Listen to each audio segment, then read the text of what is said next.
নরসিংদীর মনোহরদী উপজেলার কাছিকাটা ইউনিয়নের বীরমাইজদিয়া এলাকায় অনুমোদনহীন একটি ব্যাটারি কারখানার দূষণের প্রভাবে শ্বাসকষ্টে ভুগে ২১ মাস বয়সী এক শিশুর মর্মান্তিক মৃত্যু হয়েছে। মৃত শিশুর নাম মোসাম্মদ শরীফা, ২১ মাস। সে স্থানীয় বাসিন্দা কামাল হোসেন চৌধুরীর কন্যা। তাদের বাড়ি মির্জাপুর খালপাড় গ্রামে।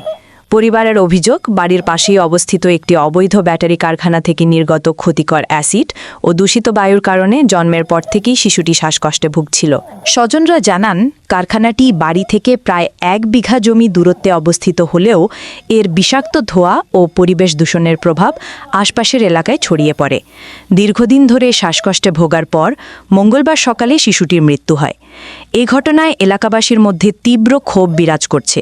তারা অবিলম্বে ওই অবৈধ ব্যাটারি কারখানা বন্ধসহ দোষীদের বিরুদ্ধে প্রয়োজনীয় ব্যবস্থা গ্রহণের দাবি জানিয়েছেন। স্থানীয় প্রশাসনের পক্ষ থেকে এ বিষয়ে তদন্ত সাপেক্ষে প্রয়োজনীয় ব্যবস্থা নেওয়া হবে বলে জানা গেছে।